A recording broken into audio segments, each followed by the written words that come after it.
Hello, everybody. Thank you for coming out on this beautiful Charleston day, or possibly just staying inside and choosing to camp here.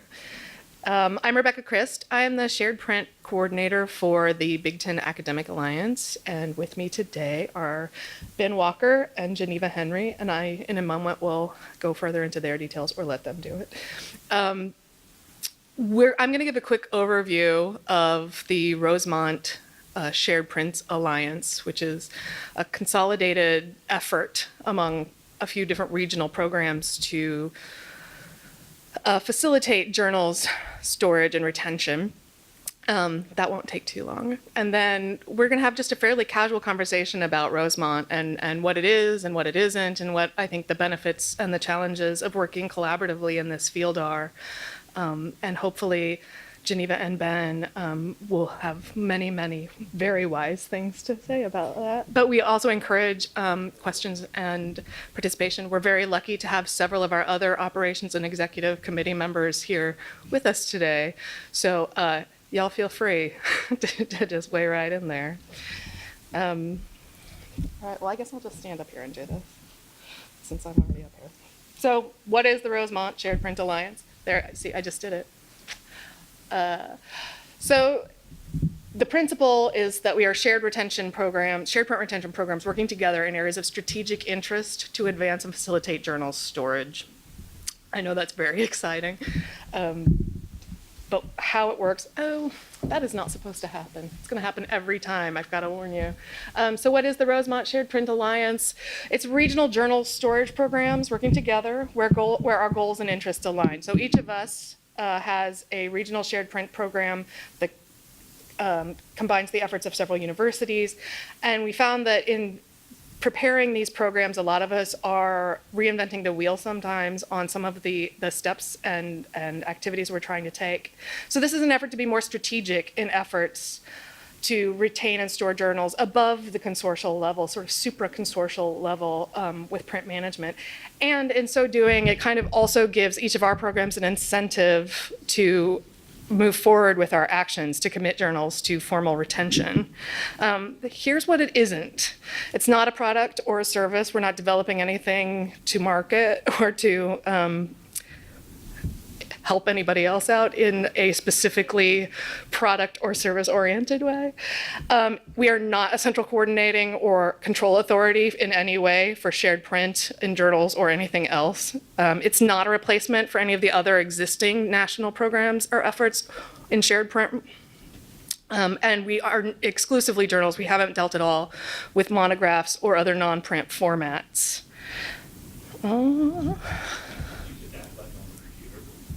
I could, but then I don't get to push a little clicky button. I don't know where these animations are coming from. I did not put any animations in here. So what consortia are participating? We've got the Big Ten Academic Alliance, the Florida Academic Repository, Scholars Trust, which represents both ASERL and the Washington Research Library Consortium, and the Western Regional Storage Trust, which includes the UC Shared Print Program. God knows. So all told, we have about 190 institutions right now spread across the country. I looked it up. I think there's 38 states included in these 4 programs. You can see that we have pretty dense concentration in Florida. Thanks, you, Ben. And the southeast, and the west are pretty heavily represented. The Big Ten, we have big schools in the Midwest, but not a lot of the other programs are participating in journals right now. And then the Northeast corridor, at this moment, we don't have a lot of membership, but we'll get to that later.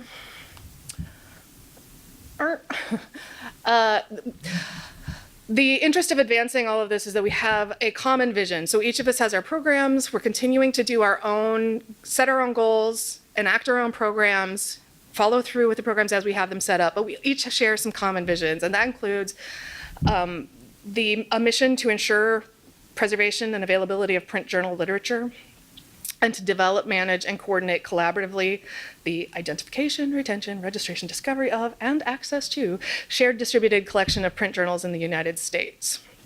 To do that, we have we've already at this point set up a governance system, some primary foundational documents which are available on the website, which is Rosemont Shared Print Alliance.org. I should know that, but I bookmark it. And we have set out some goals and a roadmap for future work. We have decided to follow a governance model that includes federated decision-making. We have an executive committee, which is the deans and directors from libraries in the participating consortia. The representation is based on the number of schools participating in each shared print program. The executive committee is responsible for guiding the collective efforts, and I already did that. However, so although the number of seats at the table is determined by the size of the program, each program gets one vote. So it's sort of like the Electoral College, where you get more people if you're bigger, but it all is supposed to come out the same in the end.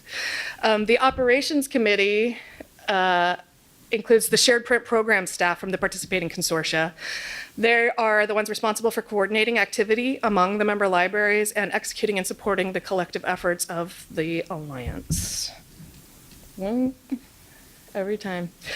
We're working on a consensus model, which has been defined as no one has strict veto power, no one has 3/5 majority power. All members must come to peace with key decision making. There may be some disagreement, but everybody has to basically support the idea. If anyone completely disagrees with a key initiative, that's a sign that that issue needs more discussion or more work in order to move forward. Some specific operating decisions, however, are relegated to local control or opt-in status.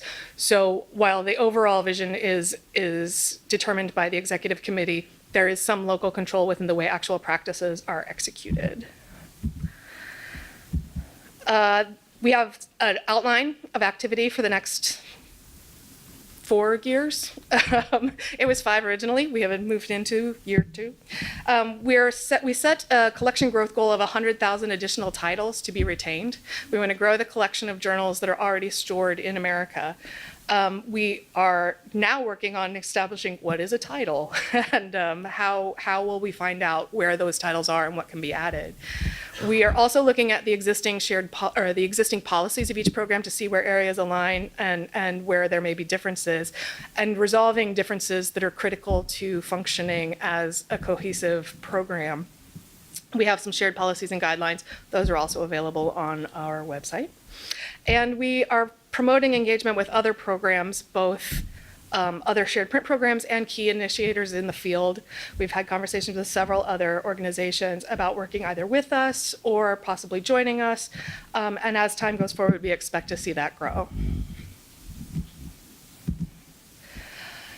Thus far, you can see a little map of our overview. Emily Stambaugh from West made this graphic, and I just stole it blatantly.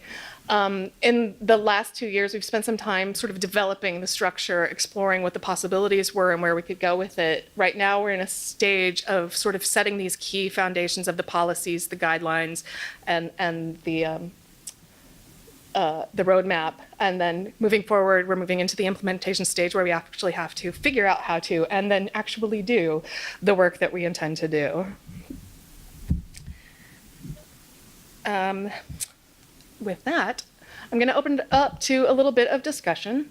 With me today are Geneva Henry, the Dean of Libraries and Academic Innovation at George Washington University, and Ben Walker, the Associate Dean for Discovery, Digital Services, and Shared Collections at the University of Florida, and representative of the Florida Repository. So I'm gonna take this. Whoa. I think you can turn this mic on. To sit? Okay, that's fine. We'll just use that one. Yeah. As long as it stays here. Okay. Never mind.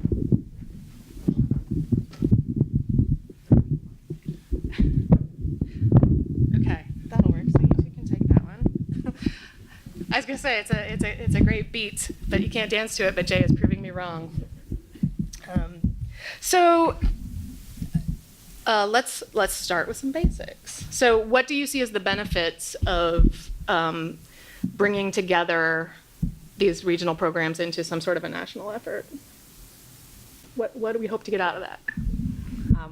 Well, I think, as you mentioned, Rebecca, we're all doing this. This is a group of consortia who are already doing this, but we're all doing it in our different ways. So there is a benefit in coming together to look at least nationally. We've even, in our preliminary meetings, discussed, do we want to look globally? But let's just look nationally for now. One of the challenges with all of us doing it is it's good, but we are all doing it inconsistently, and we're not fully aware of what each other is doing, even though they're for very large academic groups. There's still a lot out there that none of us have. So beginning to come together allows us to really be more collaborative with each other, start approaching things in a similar way, have a way to look and make sure somebody's got a title, and start to outline titles that we may be missing when somebody who's not a part of us decides to deaccession materials.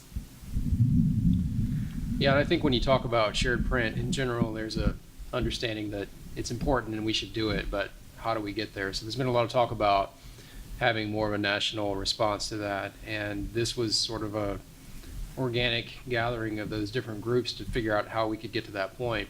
And like both Geneva and Rebecca mentioned, we are very different programs, and so even though we're all academic libraries, even within those academic libraries and within those programs, there's wide variation as to how we got there. So the first 2 years is really about establishing trust and rapport with each other, and how do we get to this point? How do we work together because we are so different? And so while on the 3-year scale it may look like not that much has been accomplished, we would argue that actually a lot has been done in the first year, because there is so much groundwork that had to be laid to even get to that point, to have this kind of honest conversations about this program's strengths versus that program's strengths and where there are differences and those kinds of things. So I think, just to echo what Geneva said earlier, is that there's a need to do it, and to do it on a national level. This was a response to that. This is like the first step of getting to that point. So rather than potentially losing things in the mix or duplicating effort, this was a way that these groups saw we might actually have some means to move this forward on a bigger scale. So, I think that's a really interesting point, that it might look like we haven't done very much. But that first year of sort of figuring out where things mesh and where they don't has been critical. But that's really tough. I mean, it's tough to hammer out these policies for just a group of schools, let alone a different group of consortia. So have you had to make changes to the way that you do things as an individual program in order to facilitate the whole group? So I'm representing Scholars Trust, which is the Washington Research Libraries Consortium, along with ASERL. And the Washington Research Libraries Consortium has been doing this amongst our member institutions for a very, very long time. We haven't had to make changes, and I think in large part is, when we first came together to start looking at issues like governance, we were all of the groups were able to agree that we're not going to follow a really strict, stringent set of policies.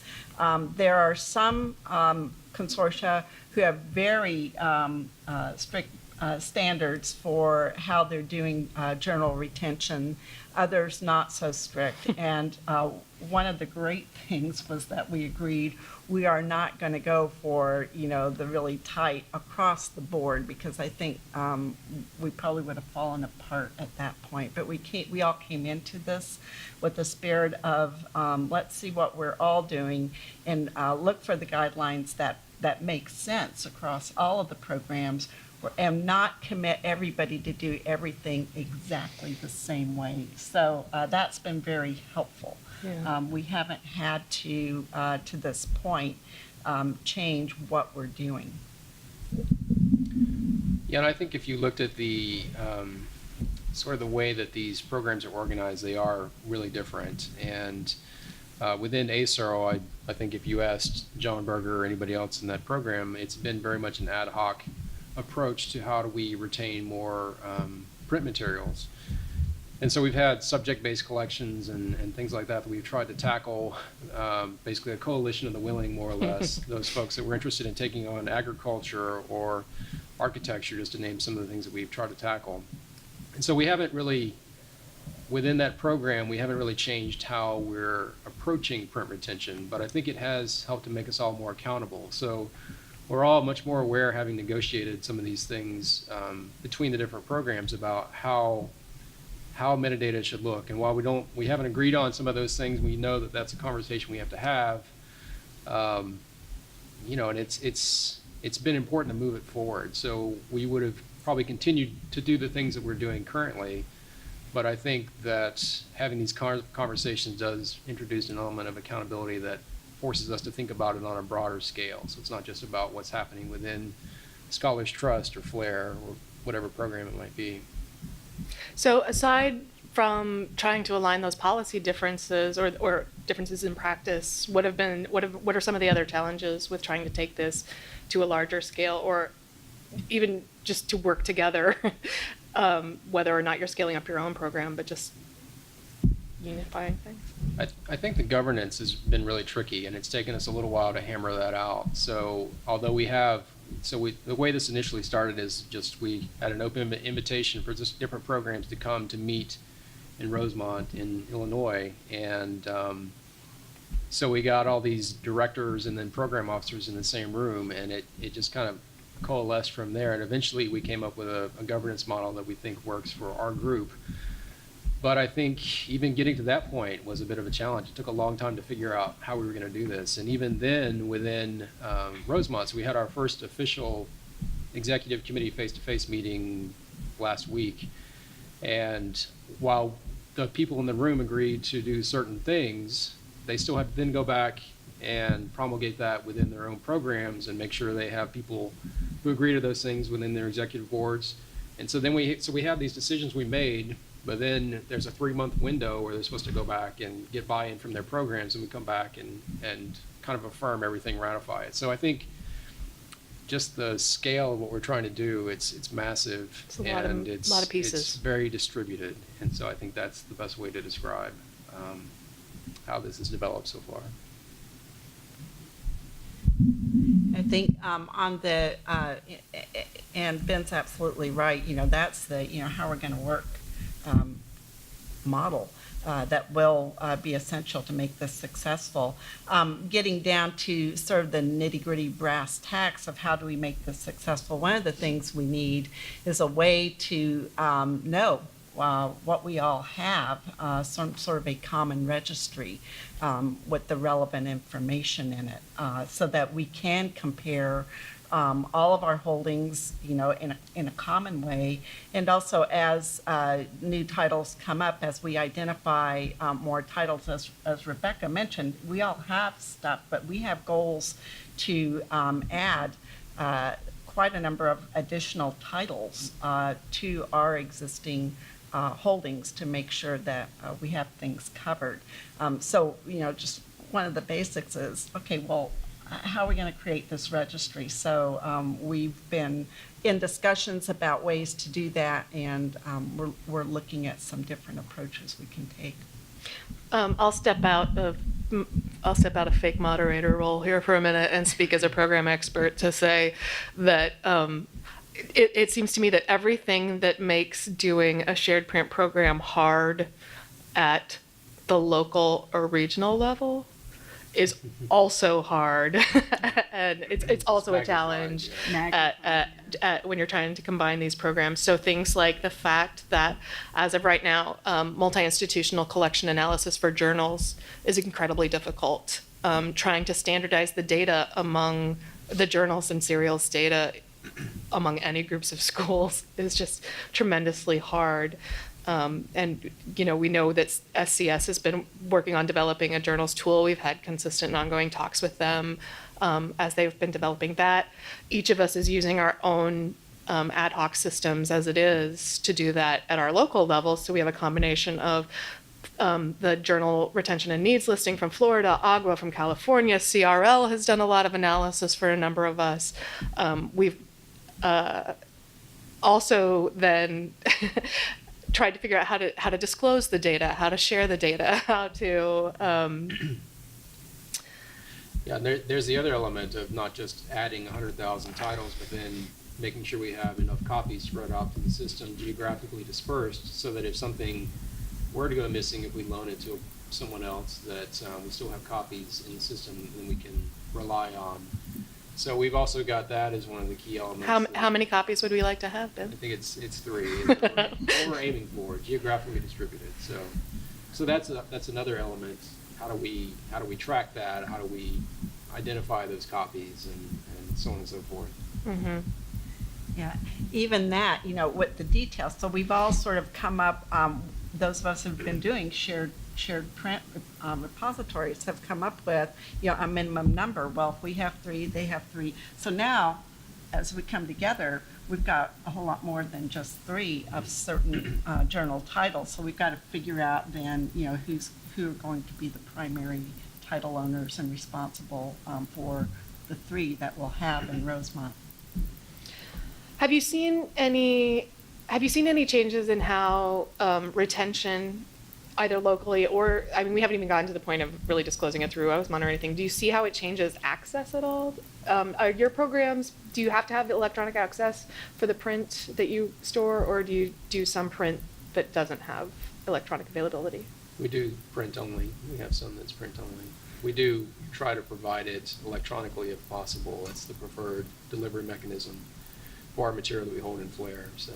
And then do you lend that to do you lend that outside of your consortium as well, or We do. do you, and Yes, also with Okay, so also Scholars something- Trust with WRLC, that would be true. And just a comment on that, though, and the reason, one of the many reasons for looking to do this at a national level, when you're talking about, providing this and getting those articles out there, there's not a lot of use of the older print journals. So this is one of the big motivations of, can we look at this at a national level? I think if we saw heavy use, this conversation would not be happening. This activity would not be happening because there would be a lot of demand for these titles. But the reality is, we're not seeing a huge amount of demand for print titles because, for the most part, they are older. do you think without the national effort or the sort of push from other programs, you would have continued building within your programs, or have you gotten to a point where you feel like the stuff that you can retain has been retained? I think that, so for Flair, it's a little bit different because we are trying to build a collaborative collection that's situated in Gainesville. And so the stuff that's contributed by and large has been mostly University of Florida material, but we've had some from Miami and other places. So I think it's very much a response to space needs for most of the things that are donated to us. So again, it's very ad hoc. I think that within ASERL and the Scholars Trust, it's been a little more focused in that we've looked at specific subject collections, and that's been good. But again, the buy-in has been spotty across the system. And so I think, it's one of the things that I was thinking about when you said that, Geneva, about because the demand for these things is not low, sometimes I think there can be a tendency to backburner it. It's not that important, and especially potentially some of the smaller schools that might have really interesting content, there's potential to lose those things. And so that's why it's important to keep the momentum going forward with this kind of program so that we can try to onboard as many different groups as we can and try to spread out what we have where it's not just so homogeneous among the big academic libraries, that we have some buy-in from the smaller schools. And I think that's really what we're trying to focus on, is sort of the next steps. Yeah, that's a really good point, Ben. I think as we continue to do it regionally, we're focused on our own institutions that we support, but now that we are taking it to a national level, we're recognizing this as a national challenge, and we're recognizing it for institutions beyond the ones that are just members of our existing groups. knowing that there's a lot of pressure at these smaller libraries, and some of them may go out of business. Society publishers, any number of institutions where they might decide, we don't have room for this old stuff anymore. We're just going to get rid of it. Nobody ever uses it. We now, as a national entity, become a place where we can take those titles on to make sure they are preserved and that they are there and available, and probably provide more visibility than they've received at their small home, so that scholars are aware of them.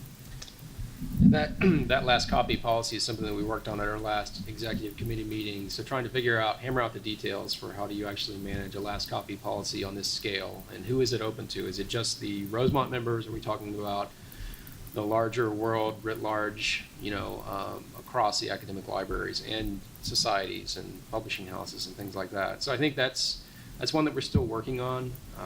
It does take time to make sure that these make sense for not just the people in the room, but their broader constituencies. But that is an area that we think is really important, to try to identify those things and then figure out how do we host those? Where can we send those if somebody is willing to donate them? Well, and I mean, that even just figuring out what last copies are has been a defining challenge that. because how many copies is the minimum to consider it scarce enough to put into storage? And then a number of the state institutions have agreements already where if it's the last copy in the state, they'll hold on to it. But then if you have 50 schools that are their state schools that are holding on to it, is it really that scarce? I don't know. Yeah. This next question is a little bit unfair because I'm going to grill you on decisions that weren't yours to make. But so the agreement that we have within Rosemont, it's not a dark archive. We're still going to lend materials when necessary. On a writ large national level, it doesn't really focus on space reclamation because we're not asking anyone to dedupe against anything that we have. So it's not preservation, it's not space, it's not access. What is the point here? I think it's ensuring that things don't get lost. So there's this understanding that people are retaining things at their institutions. There's a hope that people are retaining things and not just deduping those because there are 16 copies in OCLC or something like that. I think it just formalizes it, and I think that's the real value to it. So we've been talking about this for a number of years now. I think I can remember probably 2005 is when a lot of this stuff started really being discussed, and probably older than that. But there's been a lot of talk about it, but how have we really moved that needle? And I don't know. I think that it's been done on local consortial levels, but on the national level, there hasn't been a lot that's really moved that or changed it. And I think Rosemont is a response to that. And so I think that's the value of it. I think it's an opportunity to be comprehensive and recognize, we haven't been comprehensive. We're focused on what we have. But this is an opportunity to move to a different level. It's making sure that, the human record has been preserved to the greatest extent that we can. It's more of I think a responsibility for what we do as libraries. That's what we're here for, is Common good. preservation of the human record, and we don't want to let that slip through the Sure. cracks. I would also argue that it is both. It is all of those things as well. It is a preservation project because even though it's not So a it was a dark trick archive, question. it totally was. It was. I told you it was unfair before I even asked it. I totally flubbed it. That even though it's not a dark archive, it is going to put things into storage that may not have been kept if they weren't in storage. And although we're not asking anybody to deduplicate, certainly along the way, it would be possible for an institution to decide to do that. Well, we're coming closer to the end of our time, so I think we should open it up to some questions. Hi, I'm Jeff Kosikoff, Duke. Actually, I think you're right. We're doing this to save stuff, but I want to give you more. And you already said this, but I think the this Preserve the Scholarly Record for Access probably is really a regional effort that we're doing. And the reason I'm excited about you all working together, about all of us working together, is the standards and metadata and cleanup we need to do to be able to do that right. That paper and journal and aqua and whatever OCLC is going to do, that's not how this is going to go down. We're going to be in a linked data world. The data needs to live in one place, be standardized. The records we all have in our catalogs aren't even good enough for this. There's a thing we all need to do together that I don't want us to do regionally. I want us to do it nationally. I'm not saying you do this tomorrow, but that's why this is exciting to me. And don't answer this one, but and how CRL is going to be engaged, really be engaged, not sort of be this thing we don't talk about. And that's what needs to happen. Scholars Trust can chug along on its own. It seems fine. It'll get bigger. It won't get worse. We'll preserve stuff, probably too much of it, and that's okay. But we can't solve a national problem by ourselves. It wouldn't be fair. It wouldn't be right. And I don't think we're smart enough alone to do it well. So, way to go.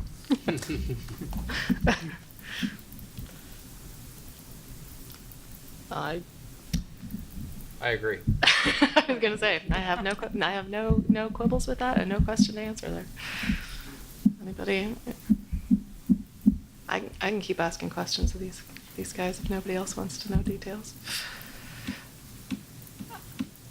So one of the things I mentioned that the Northeast is underrepresented.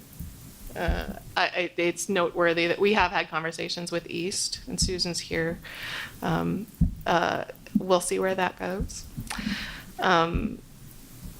We are still hoping to see the development of these tools accelerate so that we can get more data more quickly, more better for you there, Duke. Yeah, I think one of the interesting things about the conversations with the East is that, we talked about, all right, so these are the initial programs that are starting this, but these aren't the only programs. These aren't even necessarily the best programs. They're just the programs that got together to talk about it. And so there was always an interest in expanding it beyond who we currently have, but it's been so kind of chaotic to get to the point where we even understand what we do within those groups. To try to think about adding other groups at this point, it seemed premature, and so that's one of the big goals for this coming year is how do we onboard new programs and what are we looking for in a new program to join. And so I think there is a sense that we definitely need to expand this beyond the world of just the print programs that are currently involved. And the conversations with the East are really a reaction to that. So I think it is going to happen this year.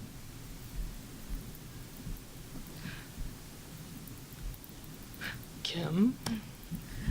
I just wanted to comment about why are these important. And in the Big Ten Academic Alliance, the whole notion of print management relative to downsizing of physical collections to repurpose space, but it's also when we build storage space increasingly on campuses or near campuses for the Big Ten, they want to build specialized space for a lot of non-print kinds of materials, right? And so in a sense, we call ourselves the low-hanging fruit, right? I mean, doing something like bound print journals with a lot of digital equivalency. So it's very important for our libraries in terms of their overall print management strategy to make sure that they have partnerships so that they can steward what they want to do on their campuses more effectively and build the programs and services that they want to. And so this is absolutely mission critical in terms of long term so that they feel like they're not sitting on the essential liability that large print collections have become. And I just want to make a motion to kill that phrase low-hanging fruit because this low-hanging fruit has been really complicated. So it's not that low-hanging. So there's been a lot of conversation in the last few days about sort of print in general and the return to what's of value in the open stacks and what print do we need. So if in an ideal world, what would you like to see happen to the super collection of print? Like where do we go? What would be the pie in the sky idea? How do we do this? Talking monographs and journals? You can decide. Oh, okay. A magic wand would be great. I don't know. We keep coming back to this problem of how do we know what we have? How do we know where the copies are held? How do we identify, even to get to some of these goals that we've established of 100,000 titles or 3 copies spread out geographically. What is a last copy? Some of those things are so hard to identify currently with the tools that we have, and I think that's really the roadblock. So we desperately need someone to develop something that will work for all of us, so that at an affordable cost that we can all employ to start really doing this work of identifying these things, and then having some kind of national registry so that we know who has what and who's committing to keep what. I think those are the big questions. So we can keep making policies within Rosemont, and we can try to move this forward, but until we have something that really works for all of us, it's not really going to make a big difference, in my opinion. Good answer. Yeah, it really, it's a very wide open question. And I think there are many different levels. When I think about print and I think about where we are today, there's really no more exciting time than right now to be working with information. You look at the transitions that we've come through and where we are, with digital, with print, and what will be coming down the road. We don't talk a lot about other forms of information with audio, video, but it's a pretty complex world. So, when you talk about the world of print, I think just to be able to recognize where we are, in this continuum, and by recognizing that, understanding that as we go along, we really do need to be thinking long-term as, information continues to evolve, and as the needs for working with newer forms of information become more accessible to people. Right now, there are a lot of barriers. Even, for digital, you've got to have power. So, there are basic issues that we've got to solve and make sure that's pervasive, because print, it took a long time to perfect that, and it's really good. It's really, really good. So, just understanding that we're in the middle of a continuum, and we are going to be constantly shifting and balancing and moving along, as technology moves us along. So I think being mindful, we talk about shared print journals, shared print, monographs, but it's just the starting point. And we've got to be thinking, as we develop policies for each of these, where does it fit in that bigger world of information as we do move forward and think about growing that information base into the future. Well, I want to thank Ben. Oh, nope, we have a question. Hi, I'm sorry. I might have missed this part. Do you have retention commitments? We do. We do. 2035, I think. 25 is the standard. Each program has its own, but I think they are all 25, actually. Yeah. I think that was one of the things that all the policies were pretty much in line Right. on 25-year commitments. So there's So you not have a- them, Started at different times. Yeah. Right. 25. Right. and so each of them has their own separate one, and have you merged those, the 4 of you? Not yet. We're We've not. we're working We're working on towards that. Okay, and what do you see as the role of for Trust or CRL in this? Because when we deaccession something, we're looking for some place to donate it, and I've been giving some things to the Linda Hall Library, offered them in various places. So I was just wondering, I'm looking for a worthy place for my low-hanging fruit. Sorry to say that. But. Yeah, and I think that's one of the things that we talked about in terms of last copies. Are there facilities that would be willing to take on things from other places? And so I think within Rosemont, I've gotten emails from people that want to donate things, and they're not things that, because we have a single copy policy in Flair, that they may be things that I already have. Then I've sent those to Rebecca or to Emily at West and said, hey, I can't take this, but is this something you'd be interested in having? And so trying to develop that network of how we do that, but I think it is a real need, and we need to have it dispersed. Yeah, and I think as far as, recognizing that, yes, there still are other groups out there. We've had discussions with CRL. We know that Hadi Trust, many of us are members of Hadi Trust. So that conversation will happen as well. I have to say personally, I sort of laugh like it's some sort of a competition. It's like, it's not like we're making money on anything or it's a power thing or anything. I mean, this is really for the greater good kind of thing. So I think we have every motivation in the world to cooperate, with every other repository out there. Yeah, I think the more efforts we can get, the better. Amy, do you have a question or a comment? So hi, I'm Amy Wood from CRL, the elephant in the room. And I would say, don't stop giving things to Linda Hall. We love that you give things to Linda Hall. We especially love it if you look in paper to see what Linda Hall needs. But I think, I agree, it's not a competition. And I think that one slide that you showed that said what we are not, I would say there are things on that side that CRL is trying to do. Mm-hmm. So I believe that I think that we are all trying to cover the waterfront and not just do the same things. But it did seem to me that you all are doing something that we aren't in the position. CRL is not in the position to do, and I think that is to pull it together in real life. I guess one of the things I'd love to see you all do and maybe report back to us is like fire drills.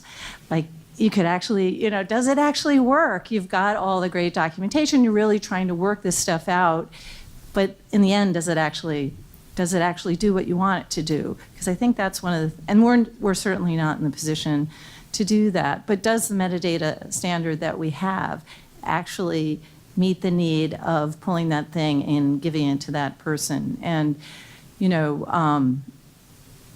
while I don't want to see you change the metadata standard, and I know where you work, so I'll come get you.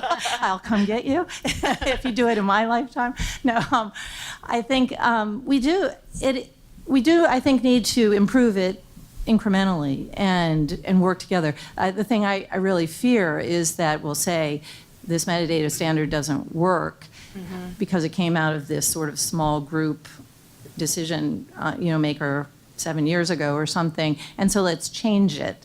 And let's change it to something completely different rather than helping us to get there. And that's I think those are the things I see you all as helping the national conversation do, because you've got that real life experience. It's not a top down, directive of what to do. So. I mean, I think it's all hands on deck a little bit, and we've had conversations with CRL. At the moment, they're focusing on different things than Rosemont is. So I think at this point we're going to pursue our objectives separately, but that doesn't mean we won't come back together at some point. If Hati can figure it out, we will be happy to take whatever they can offer and run with that, and whatever it takes to get more of the print sort of. All of that, as Ben said, just that notion of what do we have and where is it.